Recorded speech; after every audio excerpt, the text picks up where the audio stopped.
안녕하세요. BBC 축구 소식을 쉽고 빠르게 전달하는 끄크볼입니다. 좋아요와 구독 부탁드립니다. 손흥민의 토트넘이 울버햄튼과의 누누더비에서 힘겨운 승리를 거뒀습니다. 토트넘은 1라운드와 마찬가지로 손흥민을 원톱으로 전술을 구성했지만 이번엔 벤치에 해리케인을 앉혔습니다. 전반 10분 창의적인 움직임으로 박스로 침투해 공을 잡은 델레알리가 상대 골키퍼의 발에 걸려 넘어지면서 페널티킥이 선언됐습니다. 페널티킥 키커로는 기회를 얻어낸 알리 본인이 직접 나섰고 간결한 킥으로 상대 골문을 가르며 토트넘이 1대0으로 앞서 나갔습니다. 울버햄튼은 이후 한 발도 물러서지 않으며 아다마 트라우레를 앞세운 파상 공세를 이어갔지만 결국 득점에는 실패했습니다. 한편 공식전 2경기 결장 끝에 후반 72분 모습을 보인 케인은 이렇다 한 활약 없이 20분간의 복귀전을 마쳤습니다. 이 경기의 킹 오브 더 매치는 토트넘의 결승골을 본인의 힘으로 만들어낸 델레알리가 차지했습니다. 첼시가 아스날에게 완승을 거두며 로멜로 루카쿠의 첼시 복귀전을 화려하게 장식했습니다.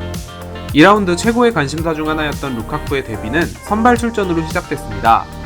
루카쿠는 첼시 팬들의 기대대로 아스날의 수비진을 완전히 붕괴시키며 전반 15분 선제골까지 뽑아냈습니다. 첼시는 기세를 이어가며 35분경 리스 제임스가 추가골을 터뜨렸습니다. 아스날도 후반전 이른 시간 교체를 감행하며 몇 차례 첼시의 골문을 위협했지만 경기는 추가 득점 없이 마무리되었습니다. 성공적인 데뷔전을 치른 루카쿠는 이 경기 킹 오브 더 매치로 선정되며 첼시 팬들의 기대를 증폭시켰습니다. 프리미어리그 2라운드 경기 결과입니다. 맨체스터 시티가 무려 5골을 터뜨리면서 승격팀 노리치를 완파했습니다.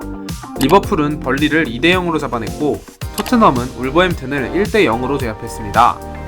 맨체스터 유나이티드는 사우스햄튼과 1대1로 비겼고 첼시는 아스날을 2대0으로 잡아냈습니다. 전체 경기 결과는 위 그림을 참고해주세요.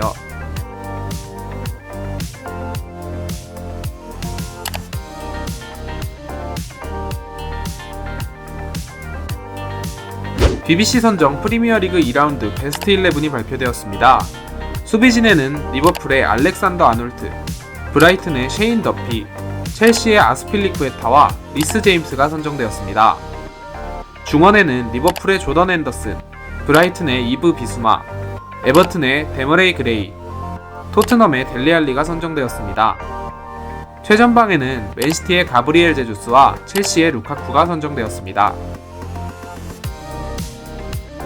토트넘이 승리를 거뒀지만 손흥민의 몸 상태에 적신호가 들어왔습니다. 원톱으로 선발 출전했지만 경기 내내 몸이 가볍지 않아 보였던 손흥민은 후반 72분 몸에 이상을 느끼며 해리케인과 교체됐습니다. 경기 후 누누 감독은 손흥민의 몸 상태에 대해 손흥민이 경기 전 기자회견부터 몸에 이상을 느꼈지만 경기에 지장을 줄 정도는 아니라고 판단해 정상 출전했다.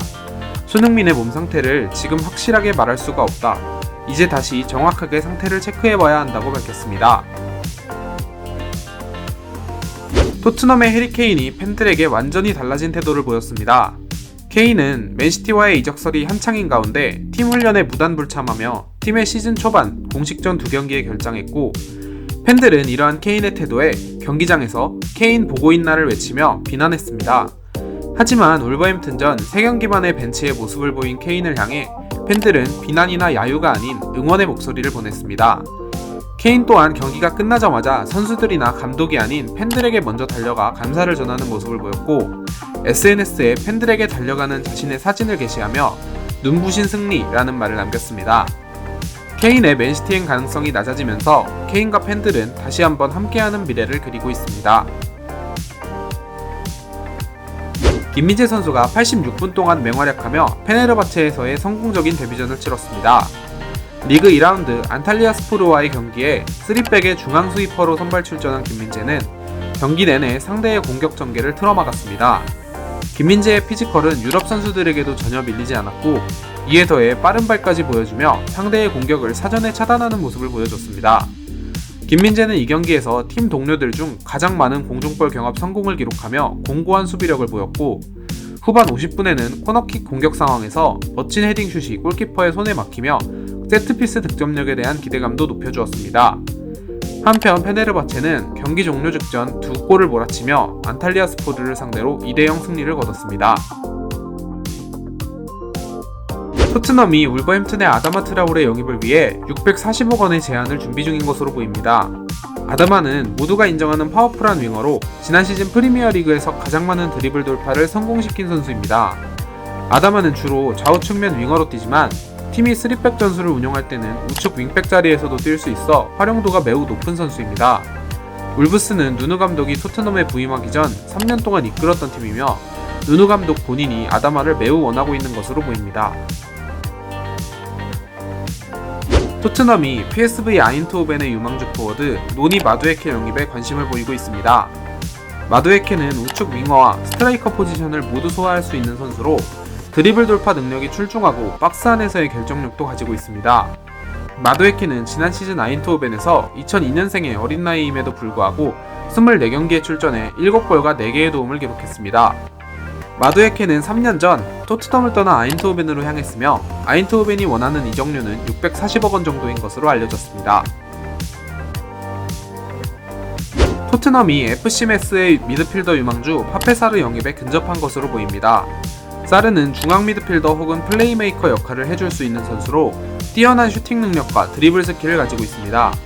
그는 지난 시즌 메스에서 프로 무대에 데뷔해 22경기에서 3골을 기록한 바 있습니다. FC 메스의 베르나르드 세린 회장은 토트넘과 파페사르의 140억 원 이적에 대한 협상이 진전 중에 있다고 밝혔습니다. 시청해주셔서 감사합니다. 더 많은 영상을 원하신다면 좋아요와 구독 부탁드립니다.